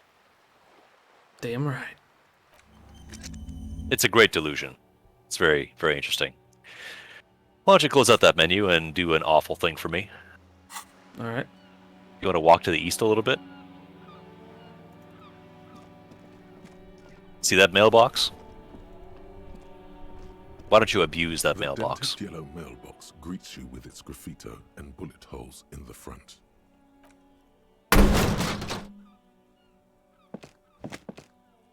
There is a hollow, saddened ring as you kick the Levantourier mail collection box. It sounds betrayed, in disbelief even. Your toe has suffered damage. It hurts. I see. Okay, well, yes. Attacking objects like kicking the furnace will heal you, but if pain threshold is not way up there, you may still take damage. Still, Cool. You really showed that mail collection box. the example stands. You can get health back on certain checks. I don't. Let's go. He must see the box as the weaker of the two, and you as a bully. Something he Don't. doesn't stand for. Do not drop that envelope. Well, let's go talk to the old guys. Let's. But hey, anti-object task force. Bully more shit. The purity of snow always reminds me of the purity of a man's soul, if he's got principles. He looks at the falling snow. Renee, I found your guard booth. Seem to be playing in a crater. I saw the statue of Philippe III near the roundabout. Let's still ask him about his guard booth. Yes, the Debardeurs Union pays me to stand vigil during the nights. Not out of any political allegiance, mind you. I'm an old man. Don't sleep more than a few hours every night anyway, and money is tight. He adds with a slight sigh. He feels like he has to justify himself for some reason. You must have seen something on the night of the murder. Your booth looks right into the yard. Got it. Thanks. Conclude. Let's go on. Yes, it does. Unfortunately, I wasn't working that night. Been on a 2-week leave since last Monday. Hold on, why are you on leave? So, who was working your shift that night? Let's find out why he was on leave. It's a private matter. Nothing to do with your investigation. He says with dignity. You see, officer, René is the kind of man would rather die than admit he needs medical assistance or, God forbid, sick it. A real man's man is just gonna ride it out. Sound familiar? It does. I'm fine, goddammit. Mind your own business. It's nothing. Just got to cut back on coffee. The outburst makes him clutch his chest. It's his heart. So, who was working your shift?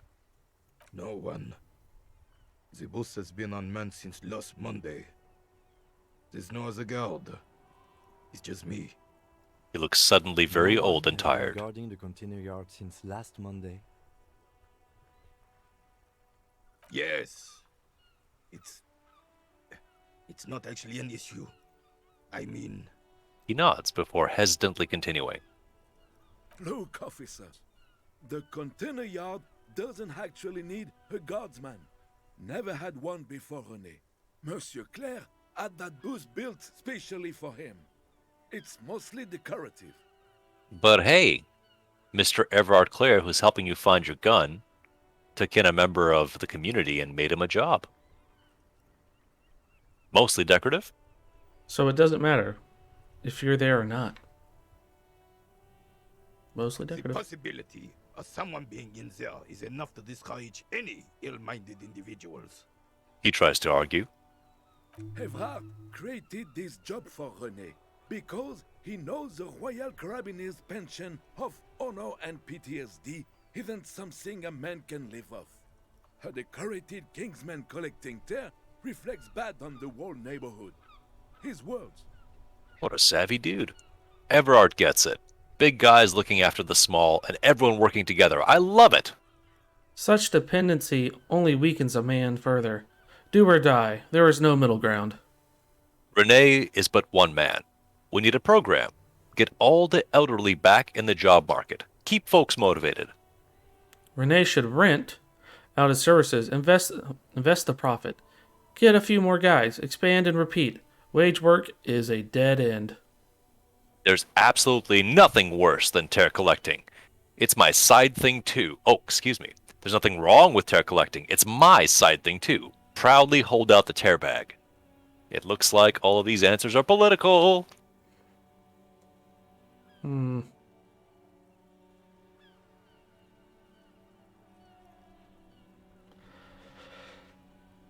Detective? We're going one. Can we conclude the topic of my guard boost now? There's a grimace of pain on the old soldier's face. Looks like he wants to argue, but can't find words. Finally, his lips move. Got it, thank you. Yes, yes. Like I said, it would be up anyway, so might as well keep an eye out.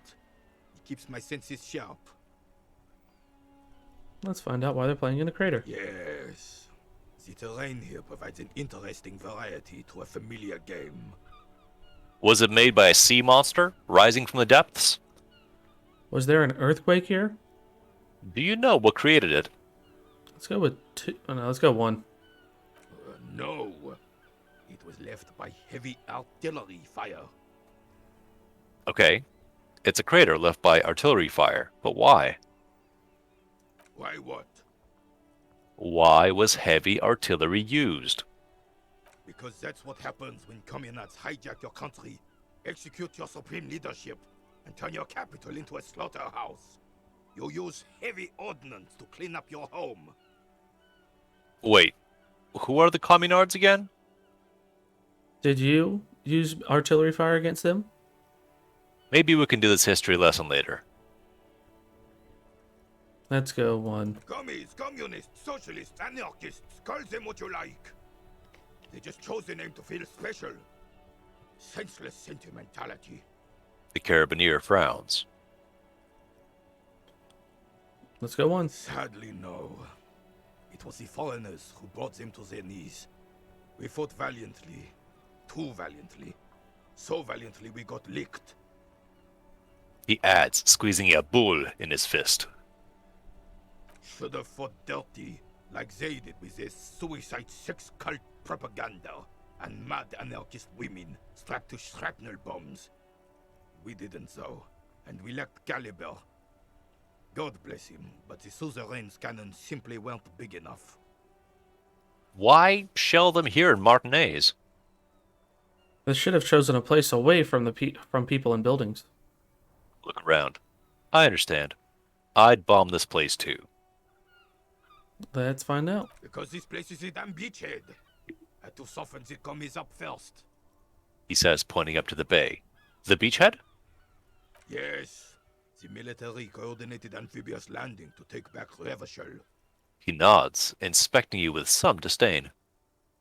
He finds your lack of historic knowledge troubling, a sign of mental deterioration in the preceding generations. Fair enough, school systems are in trouble. Martinez was used as one of the 3 footholds in Revachol during Operation Deathblow in 08. The other 2 are off in Stella Maris and the Delta. He points to the northeast. Death blow. Sounds grim. Nod thoughtfully and turn to look northeast. Shake your head and look down at the crater. Oh, wait. That's a 43-year-old crater. Yeah. Let's go on. This here is Blood Ground, where Coalition boots first made landfall and cleaned those rabid dogs out. Most likely, we're playing pétanque on their mangled corpses.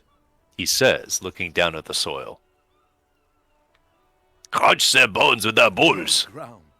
You got old René going there. Like he isn't hungry enough already. The other one shakes his head. Hold on, the Coalition? Is that why everything is so bombed out? Ah, that explains all the war damage. Don't get me wrong, officer. I hate those foreign dogs, but the enemy of my enemy and all that. They're the lesser evil. Actually, I already know all this. I just wanted to know if you do too. I wouldn't lead with that. No. Damn right, son. They laid the fire of hell on this city before they stormed it. And it worked, too. There's a strange gleam in his eyes. He approves of this radical approach, knows it was necessary. The rest of the city got cleaned up, but Martinez they keep as a monument. And now the Union Socialists are practically running the place. A dark shadow runs across his face. Well, it's your own damn fault. You, we, the Coalition, Revachol, whoever you want to blame, never finished the job. Officially, the party never surrendered. Of course, they still hold influence. That's a really, really important note. Officially, the party never surrendered. Just took the bombing and vanished. Yeah. You don't even begin to truly understand the players at the table, let alone the specific circumstances surrounding the... What do you think? He stops mid-sentence and turns to you. What I like about this particular conversation, Chucks, is that oftentimes players will be in the game and they won't be expecting a conversation between these two old codgers and just think blah, blah, blah, politics, blah, blah, while literally wading through the desiccated corpse of human conflict that's left unaddressed for 40 plus years. How could it not be political? Of course it is. Anyway, that's how it should be. Soft socialists paving the way for the hard working class to take over. Foreign powers cleaned up our mess and now they rule us. Shake your head in shame. This coalition seems quite capable, actually. Commies just don't understand how money works. Nothing. I don't think. I just do. Also remember, the game's camera is pointing from above looking down. Mm-hmm. And if you look upwards, you would see coalition airships hovering in the air, never letting you forget. Just a reminder. Who's in charge? But please, police yourselves. What do you think, Chucks? 2. I'm sorry it had to be them. After 8 years of fighting those hyenas, boiling cats for food and drinking piss in the mountains, He looks down at his boots. I would have preferred if the Right Honorable King Guillaume returned through Revachol, or even if that damn clan Frisel had risen from the grave and led us. Sadly, that was not the case. Bring back the monarchy! This royal failure weighs heavily on him. Instead, all that is just, holy, and beautiful in the world was wiped away, and now it's neon signs with toothpaste ads everywhere. Foreign influence peddling garbage and stupid music on the radio. He sighs. This is just what the commies wanted. This was their plan all along. This is what they wanted to replace the role of the suzerain with. Before we ask, what's the picture you're seeing, Chucks?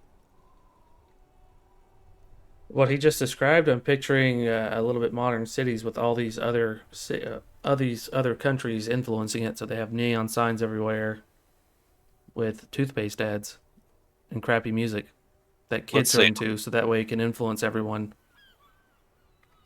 Let's say the Dutch have a monarchy. and enough people begin to disagree, and they go to overthrow them with socialist fervor, and they do enough to destabilize the region and take precedence, but it's not clean. So then Western corporate interest is brought in to clean up the job and quash the communards. But we're not going back to kings. No, no, no, no, no, no. We're going to install some of our own provisional governments here for perpetuity. So people like Rene, who have been alive long enough to remember the monarchy, for better or ill, have seen 2 turnovers, and it hasn't gotten any better. Yeah. That's heavy. Well, back to our options. Who is this for sale? You mentioned Guillaume. I don't know if I said that right. Guillaume. Guillaume? You got it. What exactly is a suzerain? Last question. Let's ask. Damn Fricelle. He was the king we couldn't protect. The Carabineers failed him, and the crown.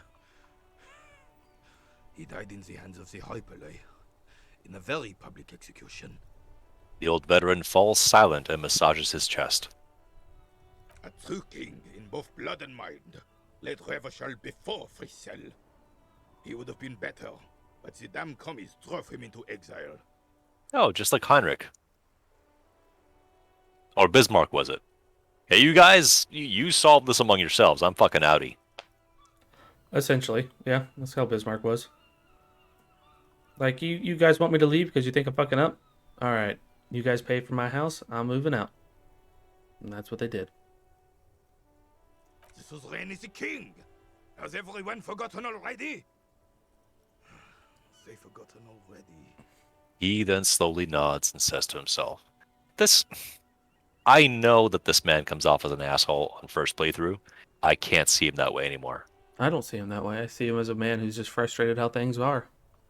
Who's been through a lot of shit and seen things change and nothing improve. And people forgetting the past because times change and not everybody wants to know about the past. And it saddens him.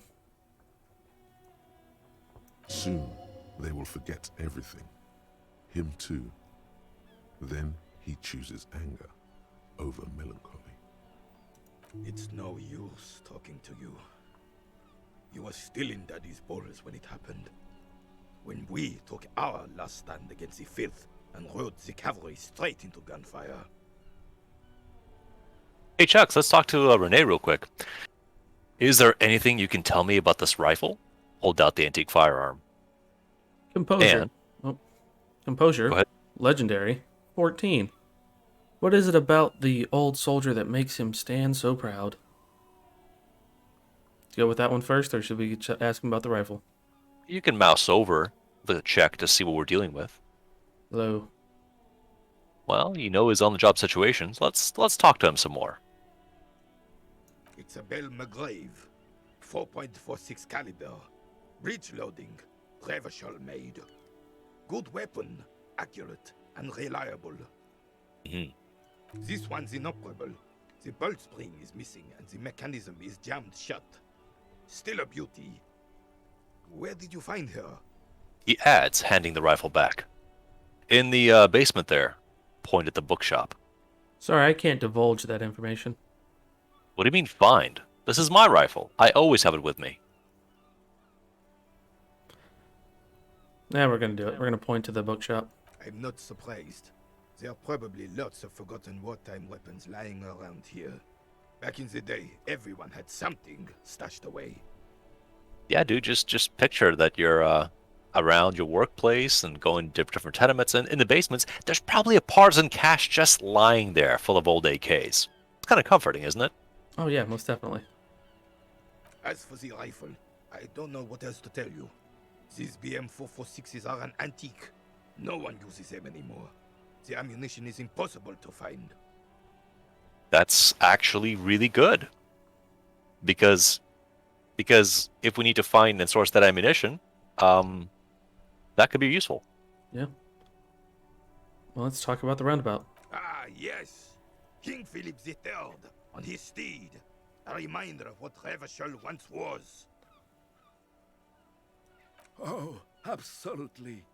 At the mercy of a cocaine-snorting tyrant who emptied the treasury so he could sleep on a bed of gold. I mean, the guy knew how to party, right? Yeah, he was pretty disco. Cocaine. Cocainum. Sounds like our kind of king. And just imagine what kind of cocaine a king would have had. Purple cocaine. A superpower, feared and respected. A testament to what this country can be under the leadership of a true king. Someone who knows how to rule. How should a true king rule? Well, what was that about cocaine? Let's talk about something else. No! Cocaine! Ask about the king. Or, if you want, Decisively, without fear of offending the sensibilities of the frail I and cut you off. weak-minded among his subjects. This is something the insurgents never understood. seems to me that a leader should take care of his people before himself. Powerful leaders, not afraid to do what must be done. What? That's what this country needs. Excuse me, I was going to say, what's this country need? I'm sorry. I'm not sure how I feel about that.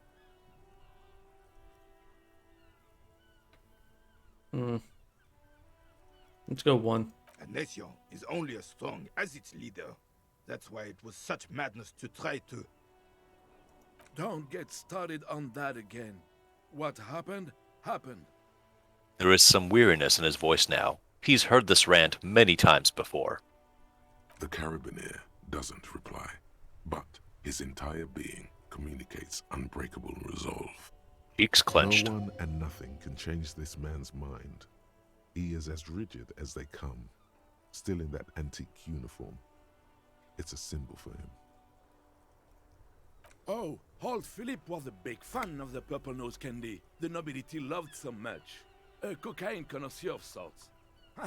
His egocentricity is borderline legendary. You can't even take the responsibility for yourself. How could you fathom the responsibility weighing on the shoulders of a ruler? He asks, obviously annoyed. That's why the Philippian kings use cocaine, for clarity of vision, to aid in their work.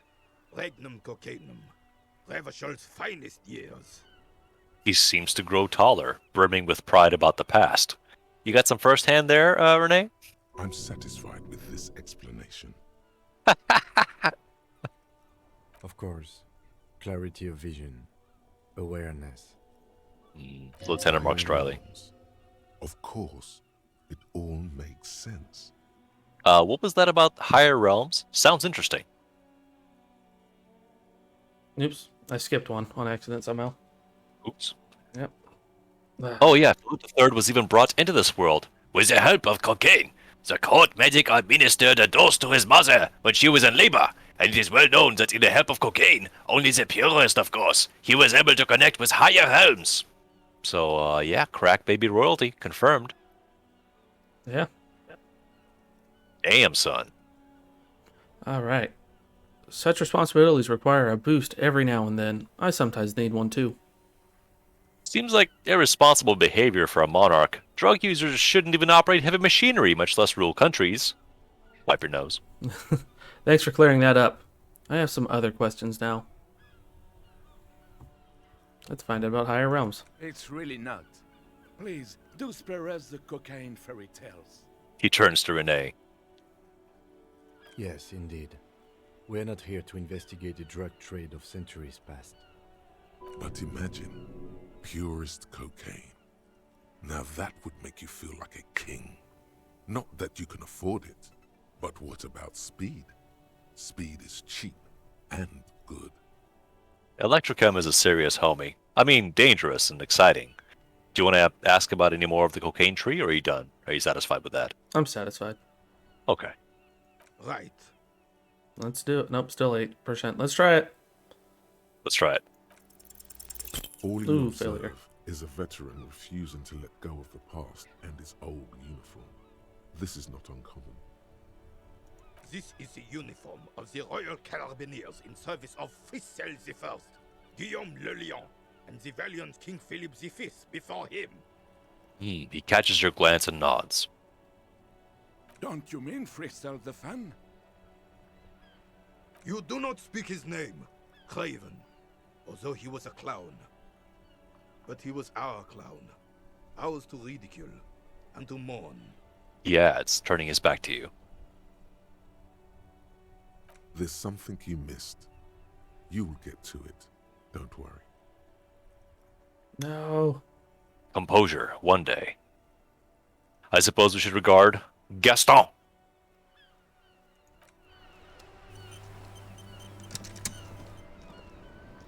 I have really outdone myself. This is divine. He takes a bite out of his sandwich. Yes, that's what you need, Gaston.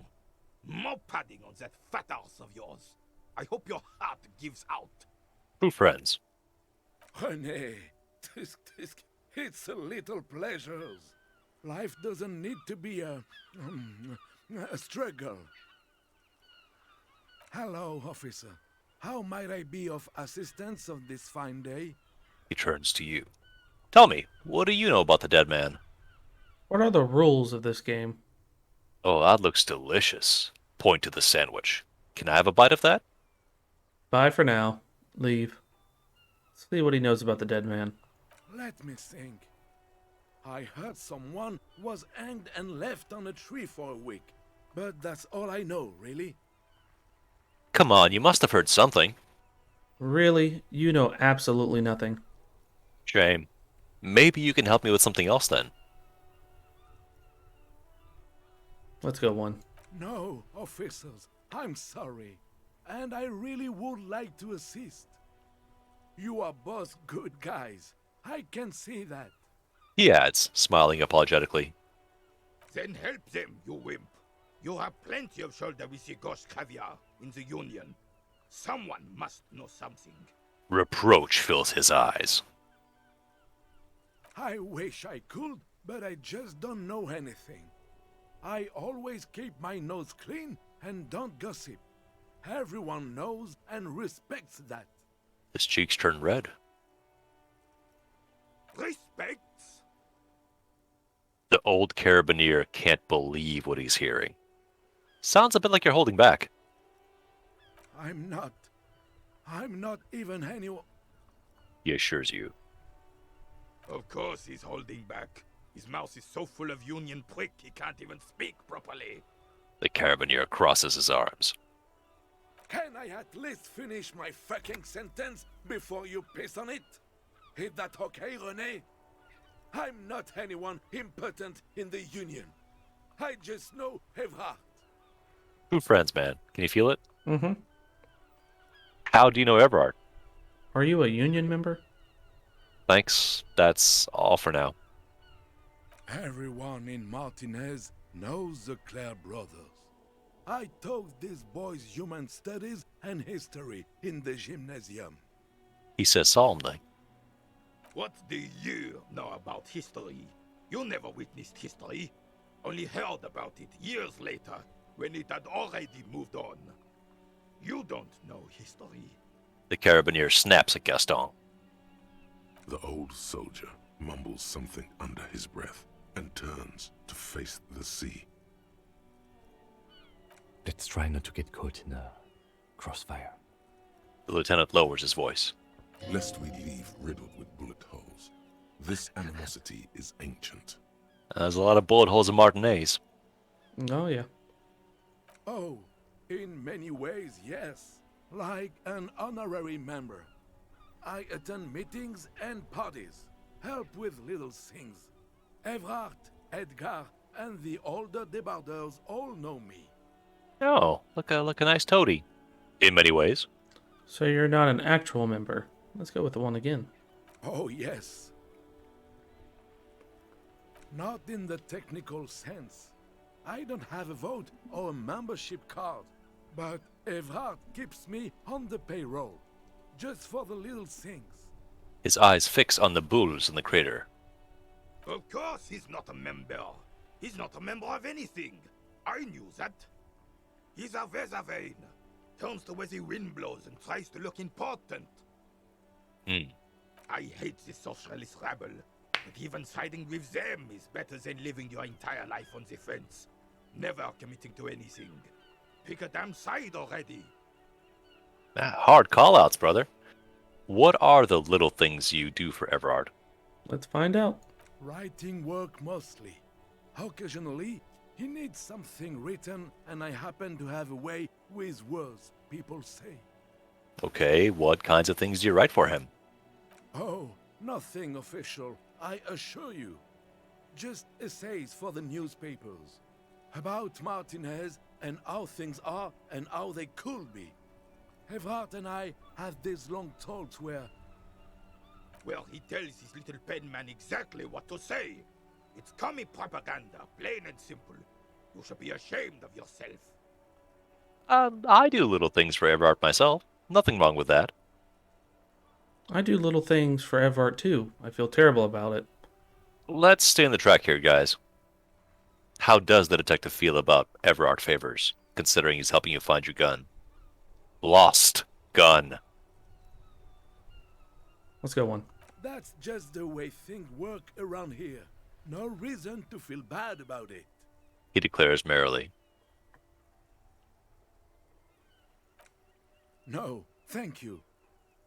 For being consummate professionals. You'll have this case wrapped up in no time. Let's find out what the rules are. The goal is to throw your bull. As close to the cochonnet as you can. He holds out the orb.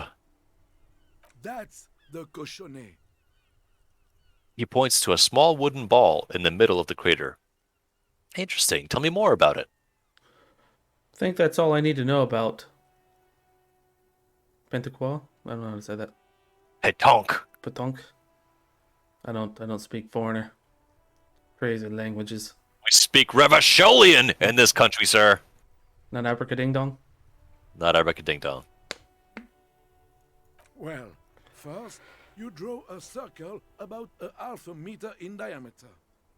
We made ours out of rope. Then, the order of play is determined by a coin toss. You win it. You get to throw the cochonnet.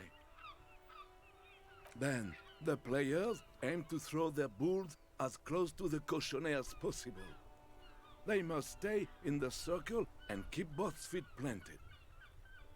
Is there anything else you can tell me about Petonk? I think I get it. Thanks, Gaston. I could, but I'd rather not. I don't want to take up your time with trivial details, officer. What trivial Is details he are all you got? denying you information when you clearly requested it? That's it. We're blowing the lid off this man jar. You need to know things. But do I really? And why? Trivial? Ha! Grin at the man. You can still tell me, before anything happens. May I? Sure. Trivial. You can still tell me, before anything happens. Make it more threatening, I gotcha. So one clarifies and two asks. Gotcha. Yes, go on. yes, you do. Knowledge is power. Bathe in it. Empower yourself. Trust me. All that blunt data must have triggered an information hoarding reflex of sorts. Think of it like a small seizure. It will pass. Time to push.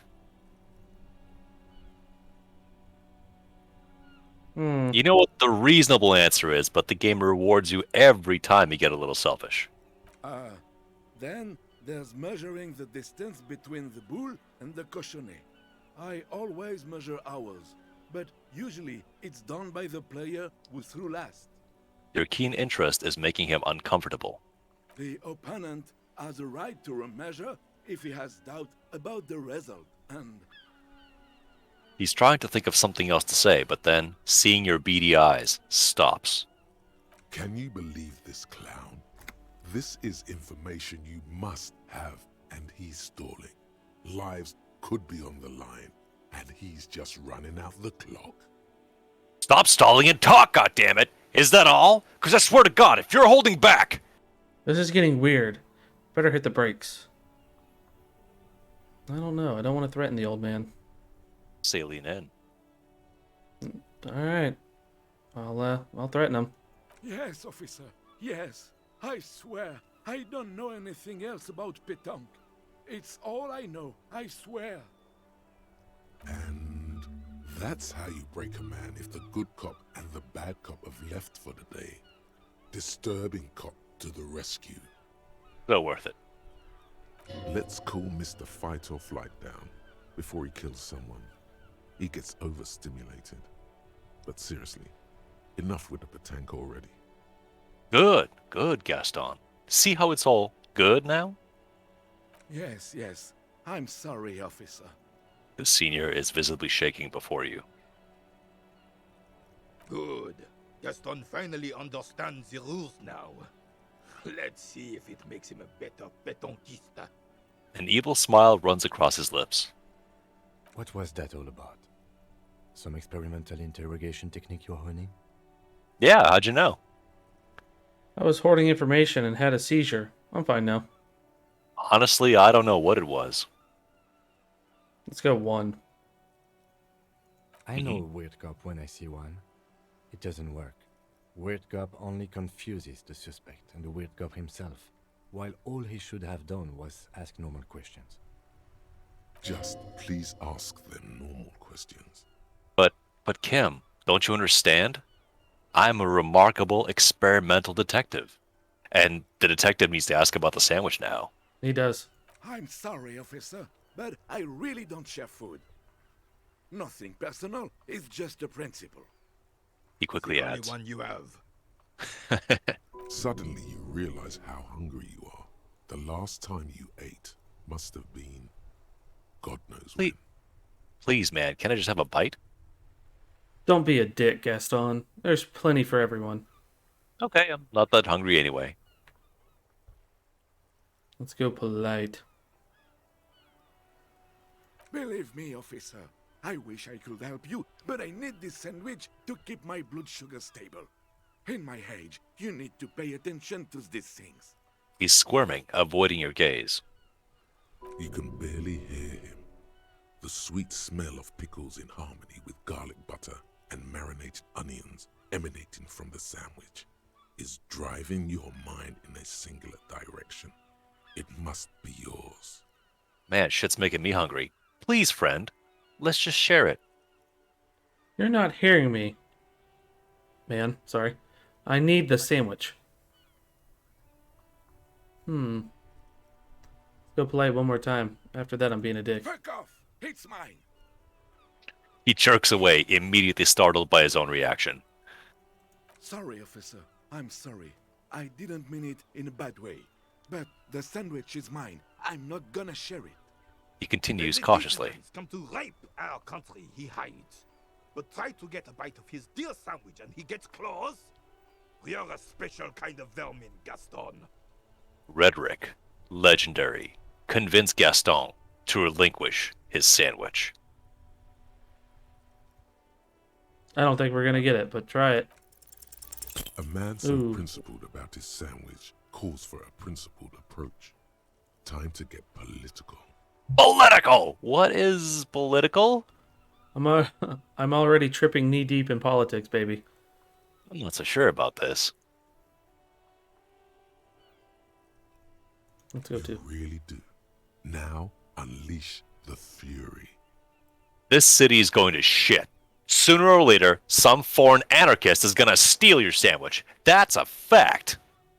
Your blood sandwich, point to it, is a tool of the oppressors designed to keep the proletariat docile. These options seem awfully fascist or communist. What if I don't want to say them? Chucks, pick 3. Pick 3? Yeah. Say one of these fascist or communist things or fuck off. Whoa, easy there, Goldmouth. He doesn't have to say anything. Re-engage cop mode and bail out, if you like. But really, it's between 1 and 2.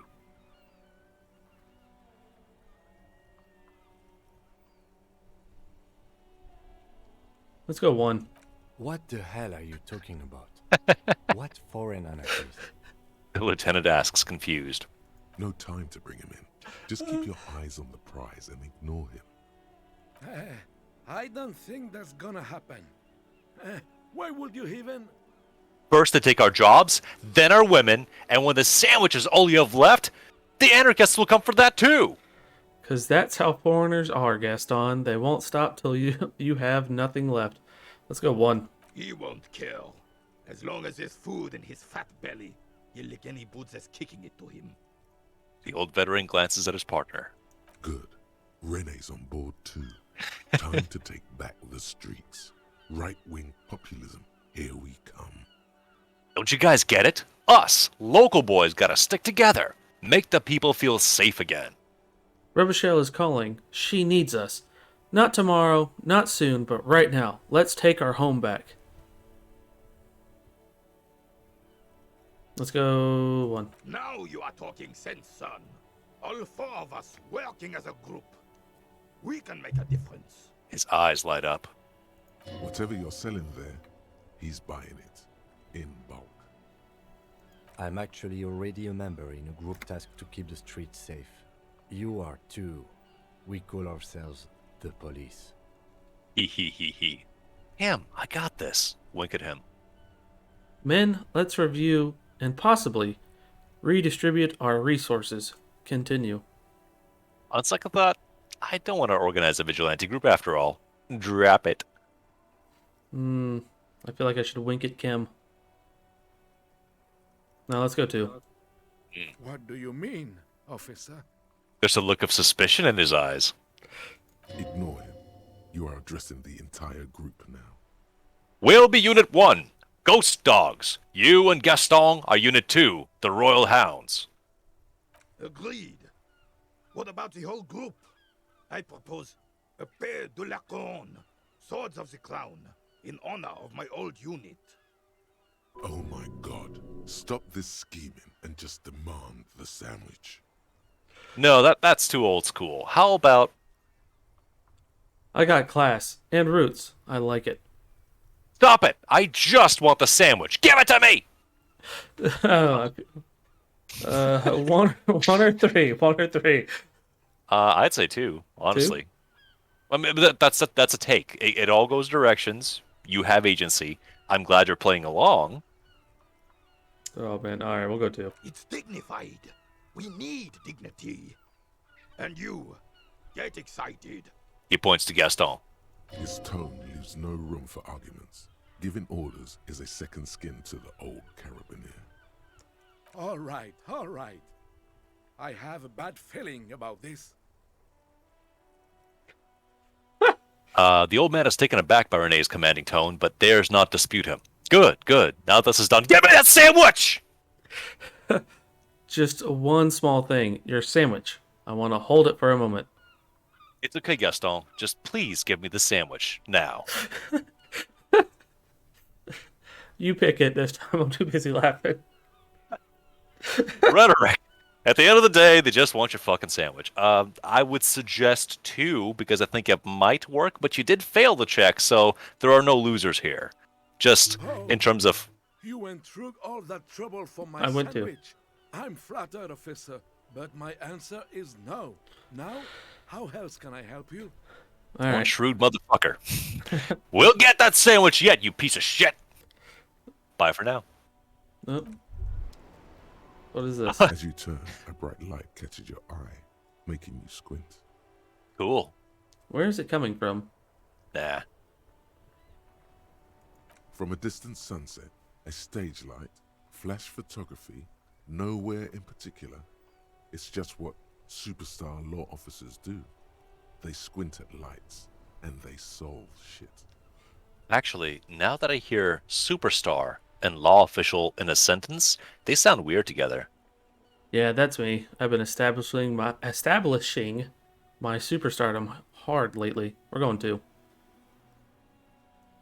Yeah, you have. You're a big dick cop, Dick Mullen. Got the hat. Rocky Baye, badass on the edge disco cop. Time to recede into a ludicrous fantasy world. Here we go. Camera, lights. Action!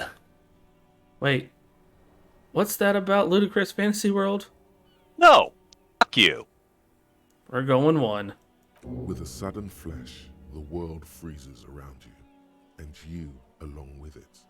In an iconic monochrome solution, a black silhouette against a rasterized orange world. It's on. But that's not all. It's clear you like the hard stuff, Brota.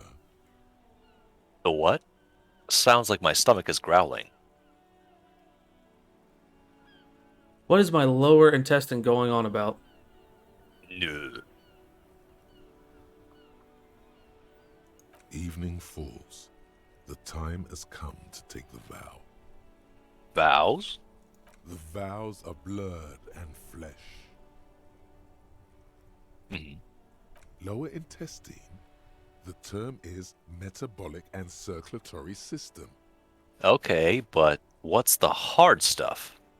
Fascism, Brota. What is fascism, though? Okay, stomach. I've made up my mind about fascism. Proceed to the judgment. Well, I'm gonna go Let's hear two. about it. Oh, no. Many Ask things, about it. But it's mostly about trusting your gut. Who does your gut tell you is the source of Revachol's problems? These are the important questions. Foreigners? Financiers, Leftist academicians? liberals. I thought you were my circulatory system. I'm thinking 5. Well, again, that's the safe answer, but honestly, aren't you curious? I am leftist academian. Yes, them, but also women. Women? Women, men of war. You don't like them. They're insane. Their idiocy needs to be scrubbed off this world with rubbing alcohol. Woo men need to go back to the fucking kitchen. Any the- takes before we go on? What the fuck? Oh man. Oh, this is surprising you. Okay. Yeah, no, this came out of left field. That's what fascism boils down to. The rest is also important. But the main thing is that women need to know their place. Am I having some kind of stomach seizure? Okay, stomach. I've made up my mind.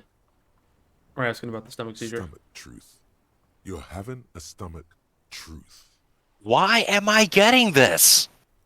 Because you've said the hard things that others won't say. The good things, you've said them many times.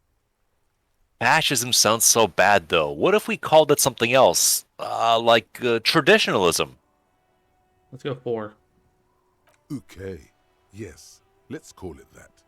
Good thinking. You're going to keep your views, right? Keep your views, Brota. I will keep my booze for the glory of the Revacholian nation. Absolutely not. I'm not going to be played by by an upset stomach. You only say opt in. We gotta opt in. For the nation, smart. Best not to mention the women too often. That's why you're the head and I am the stomach. No, fascism is about industry and politics and nationhood, not vermin. I'm absolutely okay with vermin. Pat your stomach. Finish thought. Let's go 1. Of course you are, Bruta. Of course. A A wink-shaped wi- growl sounds from your ass. The fuck? Oh shit. Alright, let's pat our stomach. We gotta sock it in a thought or two here, I think. And yes, Chucks, you're right. This takes you, as the player, by surprise, and you might be somewhat conflicted. But I'm telling you, it makes sense. Yep. They fucked this place. Revachol is in ruins. The Koikos and the Kipts and the Armisters with their desert pygmy magic spinning tops, they fucked it. Oranese liberals and Vespertine moneylenders too. They're all socialists, especially the women and the Kipts. You have only a vague idea of what this means, but it's clear that a good, strong state must be erected upon the ruins if any of us are to have a future. The shadowy outlines of this state start forming every time you close your eyes. Damn. Let's go some kind of superstar. First, let's make this absolutely clear. No one is saying you're an actual superstar in the groupies and the cocaine riddled with hepatitis C, strikes a lion-esque pose with a mic kind of way. You're not Guillaume Le Mignon or Davy Lewis. No, you're a metaphorical superstar. You bring that rock and roll authenticity and passion to a line of work where people don't expect or want to see it. Where some would say it doesn't belong. Law enforcement. I mean, I'm down for putting these thoughts in precisely because, yeah, they're weird. But they teach us about the detective. And I will say that Revacholian nationhood does not offer a statistical benefit by the time it's done. But damn, don't you want to know where it leads? I do. Well, there you go. We got the points to spare. Let's put them in there. And take a stat hit. All right. One more. And you get a choice. Again, Precarious World is more for the knowledge than the benefits. All right. What do we got over here? Oh, don't. Also, Yeah. because we determined, it doesn't have to happen now, we determined that Coach Physical Instrument is also bugged and is not giving you the physical strength you need. So that's a thought you can also ditch for a skill point to put something else in. Okay. We only got the other one, so. But let's save for now and recuperate for our next piece of adventure involving possibly the woman. All right. Well, for Grime Game, guys, I've been Nutchucks. And your brother, Browbeat. See you guys next time.